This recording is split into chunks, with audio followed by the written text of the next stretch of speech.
Alrighty, now we're going to be going on to probably one of my top favorite tricks of all time. This one is called the thumb roll. So thumb roll looks very impressive. It's basically flipping it over your wrist with one hand. It's similar to the finger roll, but now you're only making one full rotation, just like that. This one took me such a long time to figure out, so this one's probably one of the most challenging, to be honest, but you'll kind of figure it out as you get there. Okay, so let's do this slowly.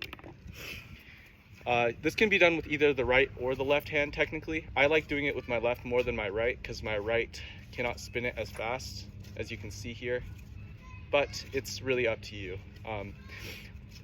Whichever one you end up developing more will end up looking a lot better, and in context, you'll see me do this a lot during other tricks to conclude them, or even on its own, it doesn't look terrible. So you could go like dot, dot, dot, dot, just like that. So you see how the fast movement kind of makes it look really cool. It also works when you're concluding things, like if I had a full flourish, sometimes I go into finger roll and into a thumb roll. So one of my favorite impressive looking tricks is doing a finger roll into a thumb roll. So if you learned the finger roll earlier, you can actually go finger roll, catch with your left hand, thumb roll, and then that leads into other tricks that I'll explain later. So let's go over the thumb roll now. So hold it with your left hand or right hand. I'll teach it with the right hand actually, because that's probably the easiest for beginners. You're gonna hold it with your right hand and you're going to basically let it roll over your wrist. Now this is really hard to explain, so I'll have to hold it as I move it and demonstrate.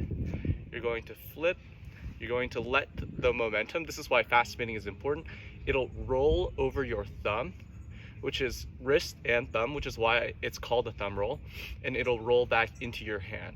So like that and into your hand. Let's do that again. Slowly with the momentum, it'll carry it back into your hand just like that. That is a thumb roll. Bam. Bam. And this is also where center of balance becomes really important, because if you're not holding it at its center of balance, chances are that it will fly out of your hand. If you're holding it here, it'll go all the way out, right? And if you're holding it all the way up here, it won't really turn out too well. Chances are that it'll fly out. With your left hand, I prefer left hand, so much better at this one, but same idea. You're going to spin it basically outward and catch it like that. So outward, around, and catch.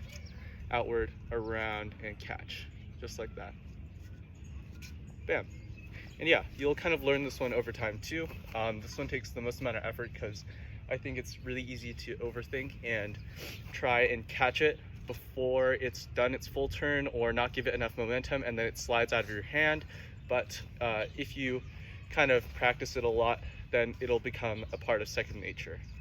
That into that into that. Yeah, and you can also just have a trick where you just do thumb rolls, right? It looks a little bit goofy, but yeah, if you're, it's a very good transition move. Like that, you could always go like that. That's a good way to practice. Throw it between your hands and then do a thumb roll in between. Just like that. But yeah, hope you figure that out.